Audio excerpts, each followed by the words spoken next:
Martin Perronnet, bonsoir. Bonsoir. On en parle beaucoup en ce moment, la fibre de Monaco Télécom. Où en est-on de cette fibre?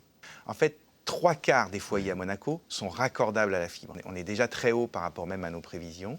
Donc il y en a encore un quart pour lesquels on est en train de faire les travaux de préparation. Après, il y a environ 1000 foyers à Monaco qui ont déjà une prise chez eux. Pourquoi? Parce que, en partenariat avec les domaines, on a décidé de prééquiper un certain nombre d'appartements et on continue ce programme. 1000 personnes qui ont la fibre, mais il reste à faire une démarche encore, hein. Bien sûr, il faut que du coup ils viennent en boutique Oui. et qu'ils souscrivent au service et qu'ils souvent désouscrivent le service qu'ils avaient avant. Et après, on va chez eux et ça dure moins d'une heure, je pense, là, ou une heure à peu près, pour installer, désinstaller les anciens équipements, installer la nouvelle box, la nouvelle Apple Télé, et puis les mettre en route, leur expliquer comment tout fonctionne. Il y a 8 offres différentes, c'est ça? Alors, non, Pas il y a exactement. 4 offres différentes, d'accord? Il y a 4 offres différentes. Il y a une offre de base qui permet en fait d'avoir de l'Internet à 100 mégabits par seconde, d'avoir un abonnement de base à la télévision, mais pas d'Apple TV avec, d'accord? Donc ça, c'est vraiment l'entrée de gamme. Et puis après, il y a une offre qui correspond peu ou prou à ce que la plupart des gens avaient choisi déjà sur la génération précédente de services, qui a 1 giga avec une Apple TV qui est disponible. Après, il y a une offre qui est semblable, qui a aussi une Apple TV, mais qui va jusqu'à 5 gigas. Et puis, il y a une offre haut de gamme, qu'on appelle l'offre premium d'ailleurs, et qui, elle, va jusqu'à 10 gigas, embarque 2 Apple TV, et puis a 2 points de cette technologie qu'on appelle le mesh, c'est-à-dire qu'on peut créer avec laquelle on crée un réseau Wi-Fi cohérent dans tout l'appartement. On parle d'argent?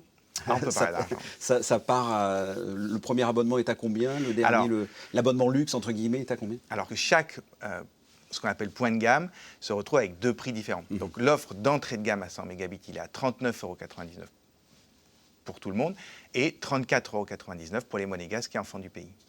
L'offre à 1 gigabit, elle est à 59,99 € pour tout le monde et elle est à 39,99 €, ce qui la rend vraiment assez compétitive pour les monégasques et enfants du pays. L'offre à 5 gigabits, elle est à 69,99 € pour tout le monde et à 49,99 € pour les monégasques et enfants du pays. Et enfin, l'offre premium, elle est à 99,99 € pour tout le monde et à 69,99 € pour les monégasques et enfants du pays. Donc avec un décalage de 30 € entre les deux. On a parlé de la mise en place, on a parlé du coût, mais qu'est-ce qu'elle a de particulier, cette fibre? Est-ce que c'est vraiment une révolution? D'abord, le réseau fibre, c'est clairement le réseau du futur. Pourquoi? Parce que c'est un réseau qui fonctionne par la lumière et qui est donc particulièrement stable et qui permet de passer de très importants débits. Première chose. Deuxième chose, en fait, on n'a pas simplement lancé un nouveau réseau. On lance vraiment une nouvelle génération de services. C'est ça qui est intéressant. En fait, lancer la fibre, ça ne veut pas dire grand-chose en soi. Ce qui est intéressant aussi, c'est que la box qu'on sort, aujourd'hui, c'est ce qui se fait de plus avancé dans ce domaine. La troisième chose, c'est que cette box, elle embarque aussi de façon native ce qu'on appelle cette fameuse technologie mesh. Et cette fameuse technologie mesh, c'est quoi? Elle permet de disposer différents extenders dans l'appartement ou dans le foyer et de créer un réseau Wi-Fi cohérent. Et ça, c'est vraiment nouveau. Quel est votre échéancier pour la suite, pour l'avenir de cette fibre?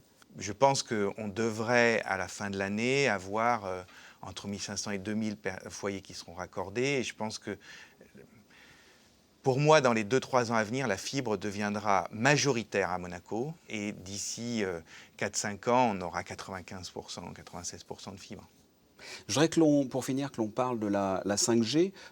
C'est la fibre de la téléphonie mobile, en quelque sorte. Où en est-on à Monaco?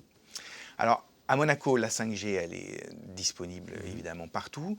Alors, on a un certain nombre maintenant encore de choses à améliorer sur la 5G. Donc, je vais être très clair sur ces sujets-là. On a le problème avec Samsung. Samsung qui n'a toujours pas, alors que tous les tests ont été faits depuis un moment, etc., qui a encore retardé la mise en place de la fonction 5G Monaco dans ses portables. J'espère véritablement, on fait tout pour qu'ils l'intègrent enfin dans leur mise à jour de juin. Ça, c'est le premier point qui nous embête un petit peu. La deuxième chose maintenant, c'est la disponibilité de la 5G pour nos clients en France. Il y a quelques bugs encore sur le réseau Orange, dans certaines parties du réseau Orange, qu'on adresse avec Orange pour que cette ouverture soit effective et soit, notamment dans la région niçoise, malheureusement, pour que, effectivement, le réseau soit mis à jour de ce côté-là. Martin Perronnet, merci pour ces éclaircissements. Merci beaucoup.